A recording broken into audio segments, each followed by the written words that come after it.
MP board class 10th वाले समस्त विद्यार्थियों का यहाँ पर विज्ञान विषय का पेपर बचा हुआ है।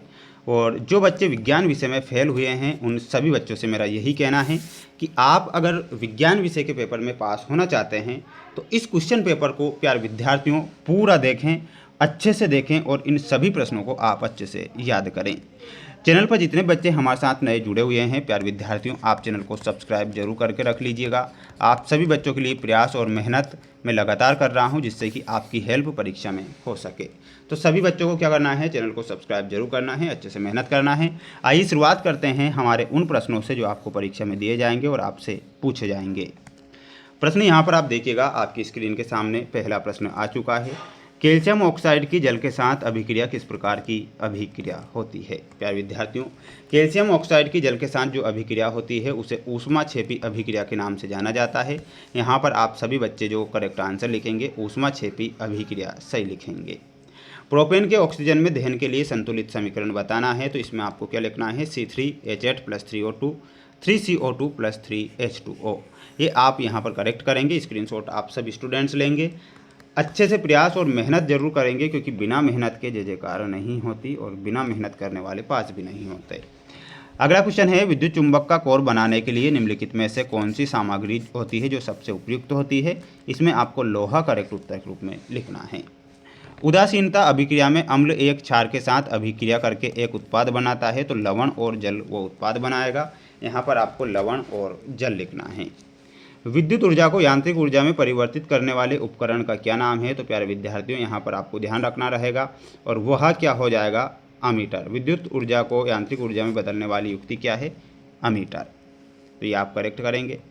वहीं अगला क्वेश्चन है आपकी स्क्रीन के सामने, किसी माध्यम का अपवर्तनांक निर्भर करता है। तो प्यारे विद्यार्थियों, प्रकाश के तरंग दैर्ध्य पर वो निर्भर करता है, तो यहाँ पर आपको प्रकाश का तरंग दैर्ध्य लिखना है। प्यारे विद्यार्थियों, थोड़ा सा कन्फ्यूजन वाला एक क्वेश्चन था जो मैं आपको क्लियर कर देता हूँ। विद्युत ऊर्जा को यांत्रिक ऊर्जा में परिवर्तित करने वाला जो उपकरण होता है वो मोटर होता है, ना कि अमीटर। ठीक है, ये आप करेक्ट कर लेंगे। वहीं अगला क्वेश्चन दिया गया है आपकी स्क्रीन के सामने जिसमें आपको मैं रिक्त स्थान बता रहा हूँ। आप सभी बच्चे ध्यान से इसे देखेंगे और अच्छे से याद करेंगे। क्रियाओं को मेडुला के द्वारा नियंत्रित किया जाता है। तो प्यारे विद्यार्थियों, वो कैसी क्रियाएं होती है, अनैच्छिक क्रियाएं होती है जिसे हम मेडुला के द्वारा नियंत्रित करते हैं। यहाँ पर आपको लिखना है अनैच्छिक। दाहिने हाथ के अंगूठे के नियम के अनुसार यदि अंगूठा धारा की दिशा में इंगित करता है तो उंगलियां किस दिशा में इंगित करेगी। तो चुंबकीय क्षेत्र की दिशा में इंगित करेगी। तो यहाँ पर आपको क्या लिखना रहेगा, चुंबकीय क्षेत्र। क्या लिखना है, चुंबकीय क्षेत्र। मछलियों के हृदय में कितने कक्षी होते हैं। प्यारे विद्यार्थियों, मछलियों के हृदय में केवल 2 कक्षी होते हैं। वहीं आँख का वह भाग जो इसे रंग प्रदान करता है उसे हम आइरिस कहते हैं। यहाँ पर आपको लिखना है आइरिस। वहीं अगला क्वेश्चन है, में ऊर्जा का प्रवाह एक ही दिशा में होता है। तो प्यारे विद्यार्थियों, यहाँ पर आप लिखेंगे पारितंत्र में ऊर्जा का प्रवाह एक ही दिशा में होता है।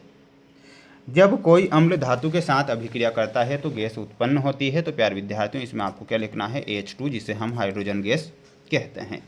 स्क्रीनशॉट लेकर पढ़ेंगे, अच्छे से याद इन्हें कर लेंगे अगर आप वाकई परीक्षा में पास होना चाहते हैं। बढ़ेंगे अगले क्वेश्चन की ओर। ये सत्य वाले क्वेश्चन हैं। प्रतिवर्ती क्रिया में शामिल अंग मेरुरज्जु, मोटर न्यूरॉन और मस्तिष्क हैं। तो ये आपका क्या गलत होगा। अम्लों के पीएच मान 7 से अधिक होते हैं, गलत होगा, 7 से कम होते हैं।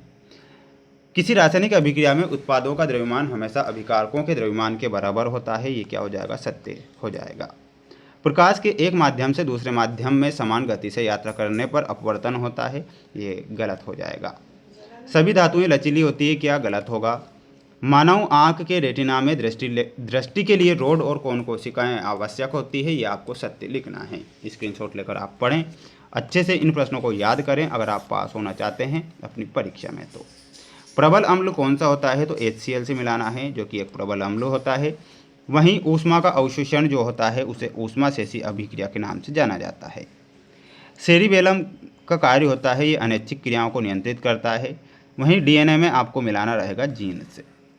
मेंडल आनुवांशिकता के नियम का प्रतिपादन करता है। वहीं AQ जो प्रतीक होता है, पदार्थ पानी में घुल जाता है। ये आपकी जोड़ी भी कंप्लीट हुई।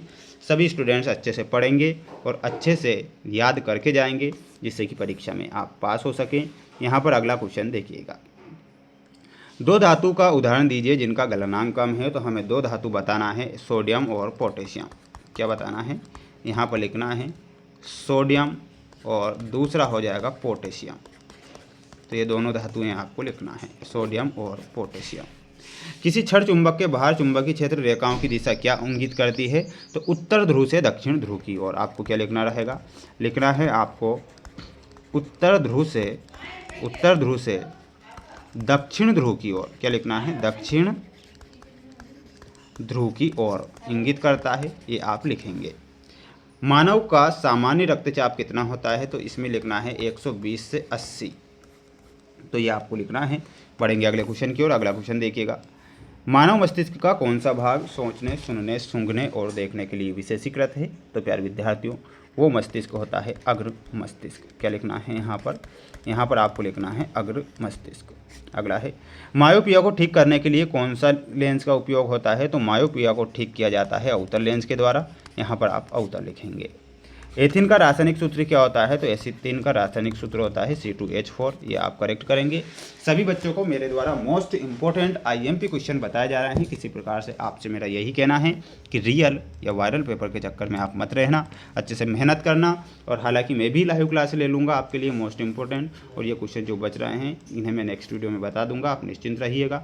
सभी बच्चे और जितने भी स्टूडेंट्स वीडियो को देख रहे हैं चैनल को जरूर सब्सक्राइब करें। जय हिंद।